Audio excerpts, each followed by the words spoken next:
Buenas noches, muchas gracias por estar con nosotros aquí en el 11, en México Social. Inicio agradeciendo a la UNAM, al Instituto de Investigaciones Jurídicas, la posibilidad de grabar este programa aquí y obviamente agradezco enormemente a toda la dirección de Canal 11 de permitirnos traer sus cámaras, su equipo aquí y a todo el equipo que está conmigo. Uno de los temas que ha estado en la preocupación, en la discusión, en la reflexión es la gran reforma del sistema judicial que se ha iniciado en el país y que llevará a una elección de nuevos actores, ministros, jueces, magistrados, una enorme transformación que sin duda ha sido objeto de discusión, pero en la democracia las mayorías deciden y han decidido las reformas constitucionales y las reformas de un proceso sin duda nuevo. Una de las preocupaciones de todos nosotros es cómo esta reforma, que su intención es obviamente fortalecer autonomía, independencia, imparcialidad del Poder Judicial, poder central del Estado mexicano, afectará en el corto y mediano plazo a la Procuración de Justicia. Y por eso agradezco nuevamente a una amiga, a una querida investigadora de jurídicas, a la doctora Elisa Franco, que nos ayude a comunicar cuáles son esos puntos que los expertos, los que han trabajado con los sistemas de procuración y de impartición de justicia, perciben en términos de retos, desafíos, lo pongo de esa manera, dado la profundidad de un proceso de selección de una nueva generación de actores, ¿sí?, que pues propiamente están ya hace meses, semanas de ser electos y obviamente tomar funciones. Lisa, muchas gracias. Llévanos a esta parte, o sea, ¿cómo se relaciona, o más bien describe la relación entre la reforma al sistema judicial y la Procuración de Justicia? ¿Por dónde empezamos? Muy bien, bueno, pues primero agradecer este espacio, saludo con mucho gusto a todo el auditorio, te saludo con mucho gusto y afecto a ti, Mario Luis, muchas gracias por la invitación.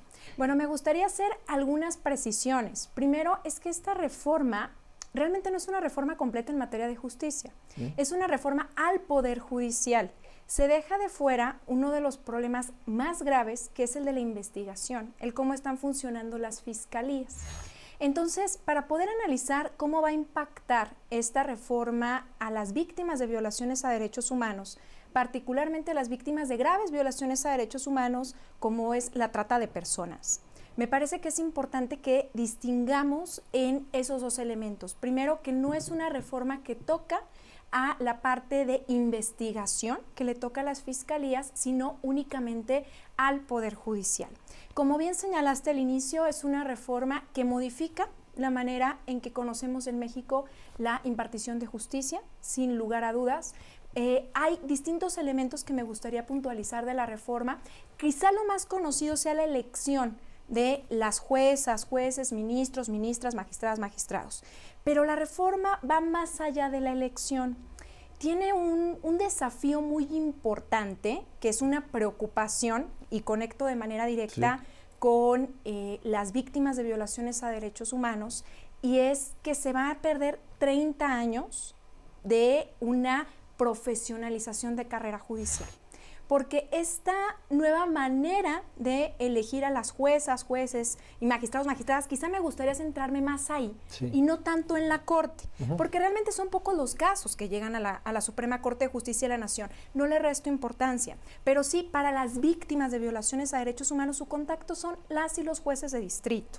En el caso de amparo, pensando en materia federal, porque también tenemos que pensar en lo que está pasando en las reformas locales. Esta reforma trastoca el sistema de justicia en cuanto al Poder Judicial Federal y también implica reformas locales donde tenemos experiencias pues distintas desde entidades federativas donde están haciendo una calca, por utilizar una expresión de la reforma federal, y otras que están pues proponiendo cosas interesantes, como hay dos modelos que me parece que podríamos subrayar, y es el Estado de México y Jalisco, que están proponiendo cosas muy interesantes, y que eso pues puede tener un efecto positivo para las víctimas de violaciones a derechos humanos. En lo federal, a mí que me preocupa la pérdida de 30 años de experiencia de carrera judicial. Eso quiere decir que estos personajes con 30 años no son objeto de elección? O sea, ¿por qué los perdemos?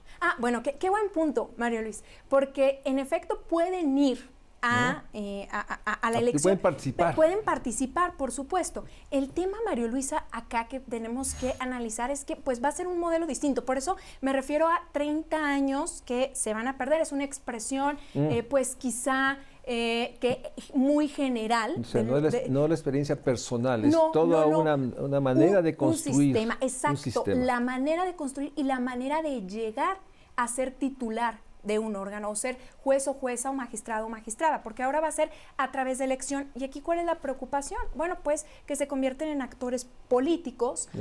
Necesariamente tendrán que responder a una base electoral, porque es la base electoral la que los va a elegir, y no es a través de concursos de oposición como habíamos tenido hasta hace unos meses. Entonces, es un nuevo sistema, Mario Luis, que nos preocupa ¿qué va a pasar? Claro, tenemos que hacer un estudio y un análisis cuidadoso. ¿Qué va a pasar con las decisiones de estas juezas, jueces, magistrados, magistradas? Porque pues van a tener una base electoral, van a responder a una base electoral y puede llegar cualquier persona que, bueno, con algunos filtros, ¿no, Mario Luis? Sí, también hay que decirlo, no es que cualquier persona que quiera ser juez o jueza, está establecido constitucional y legalmente los requisitos. La preocupación es cómo funcionan estos requisitos, los filtros. En la experiencia federal, pues hubo 3 comités de evaluación, uno de ellos, el que de hecho que renuncian todos, que es el del Poder Judicial, Entonces, ha sido bastante complicado y dirán tu auditorio, ¿y esto por qué impacta en las víctimas? Bueno, porque al final del día son las juezas y jueces, magistrados, quienes están trabajando en los proyectos donde se decide si hubo violaciones a derechos humanos o no. Permíteme, Mario Luis, entrar mi análisis en amparo.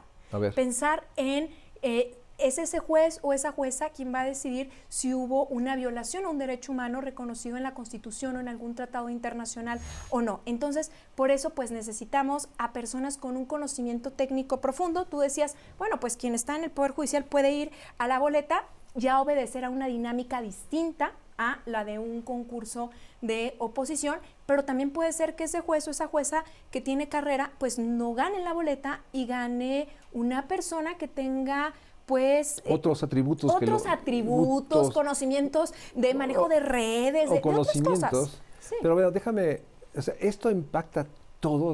Estoy pensando en la pensión alimentaria, estoy en los juicios de paternidad, estoy en temas de litigios de divorcio, o sea, impacta todo.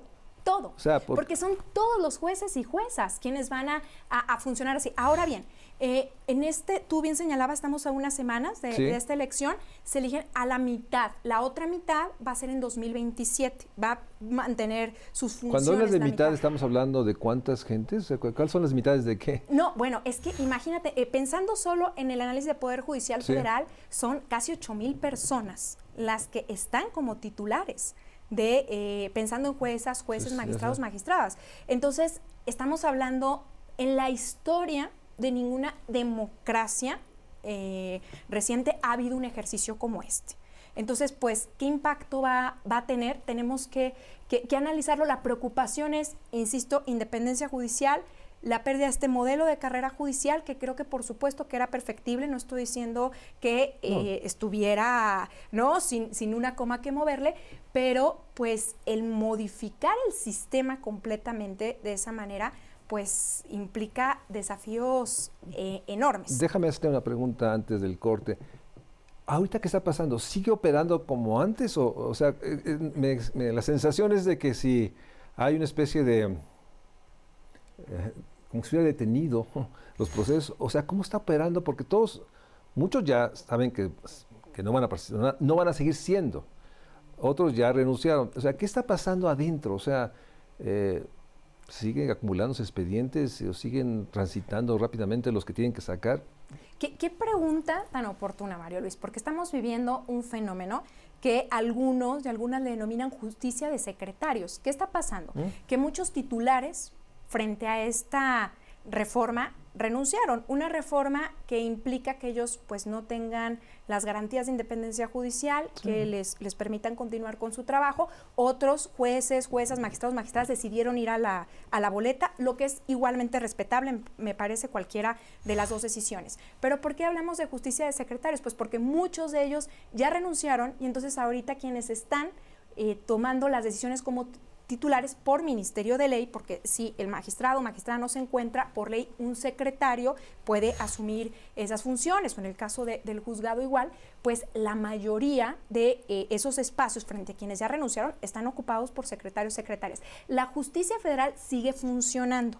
Lo que tenemos que analizar es qué realmente, pues en el fondo, qué está pasando, y aquí conecto con la pregunta que me hacías al principio. ¿Cómo impacta esto en las víctimas de violaciones a derechos humanos? Las víctimas de violaciones a derechos humanos merecen que la persona que decide en su caso sea la persona que tenga el más alto conocimiento técnico, que tenga la formación adecuada, que tenga los conocimientos. Pensemos en las víctimas de trata de personas en perspectiva de género, perspectiva de niñez y adolescencia, que conozcan los tratados internacionales. Entonces, bueno, pues tenemos que hacer un análisis serio de qué está pasando ahorita, qué es lo que generó esta reforma en este momento que tú dices, pareciera que está detenido. No está detenido, sí está funcionando, pero yo me atrevo a decir no está funcionando en el mejor de los escenarios por estas renuncias que, bueno, pues son producto de una reforma que no consideró y no escuchó al Poder Judicial. La reforma era necesaria y era inevitable, pero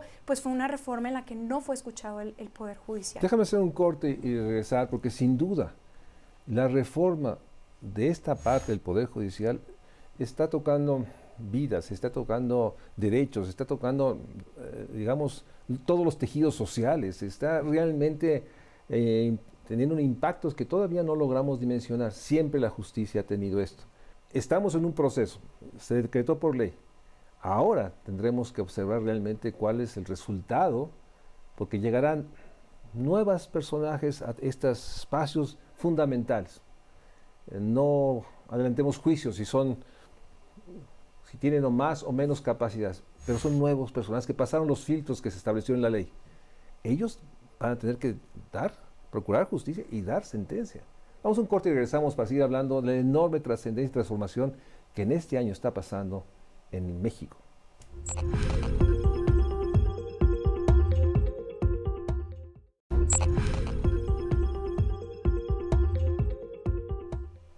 Gracias por seguir con nosotros aquí en el 11 México Social. Estamos haciendo una reflexión, yo diría, de las más trascendentes para todos.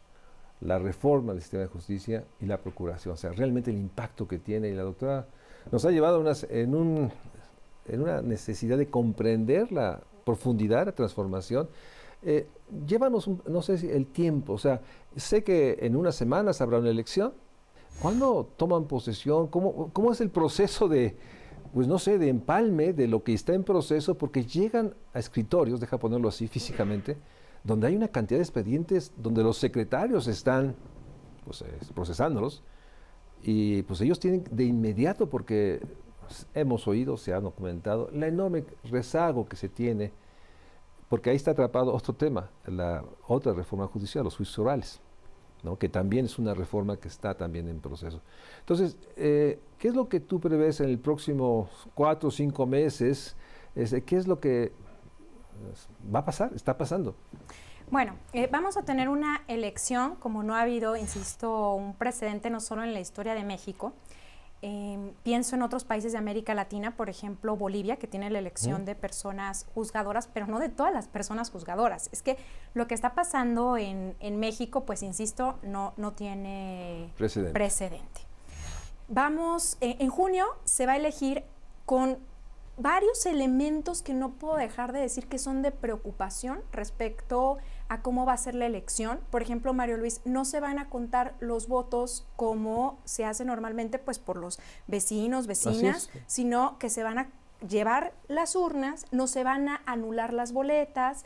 Tiene una serie de desafíos, entendiendo también que pues esta elección es completamente distinta a cualquier otra que hayamos tenido en el país. Ahora, eso no justifica pues la situación sí de suspicacia, por utilizar una expresión que genera que los votos no vayan a ser contados por nuestros vecinos, vecinas, que es lo que también nos da certeza, sí, ¿no? Se llevan la urna, se hace el conteo en el distrito electoral.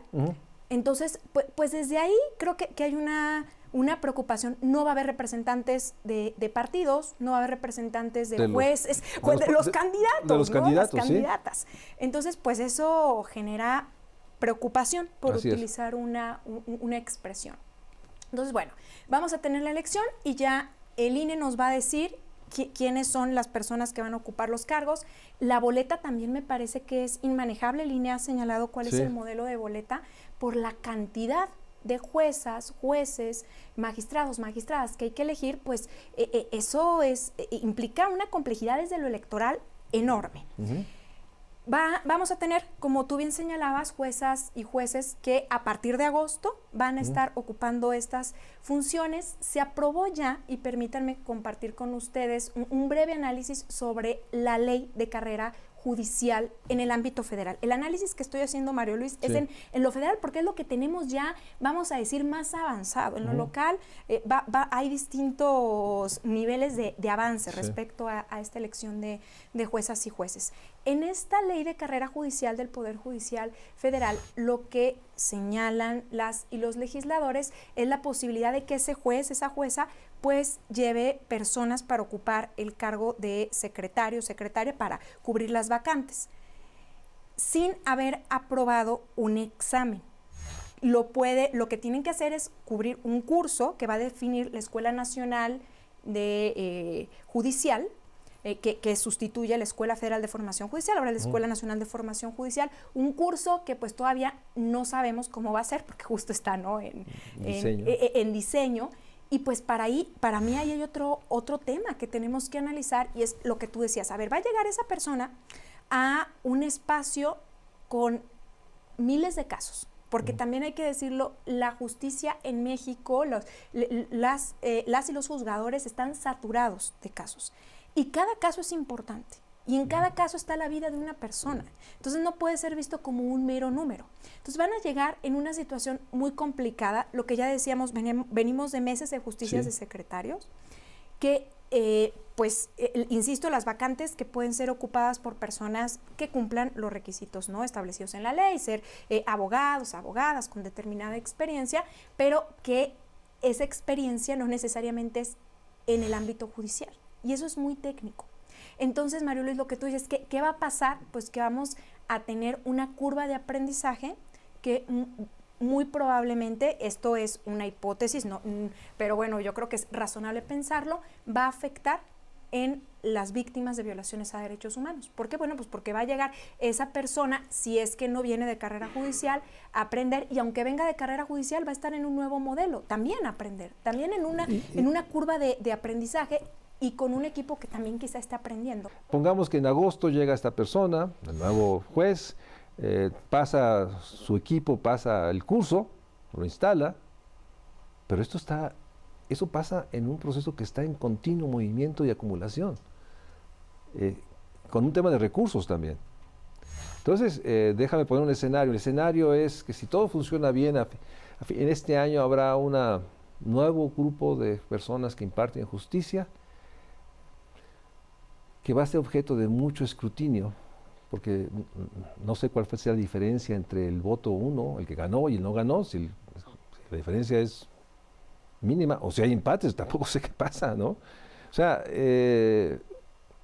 yo sé que para ustedes que están aquí como investigadores, es un desafío enorme dar cuenta de esto.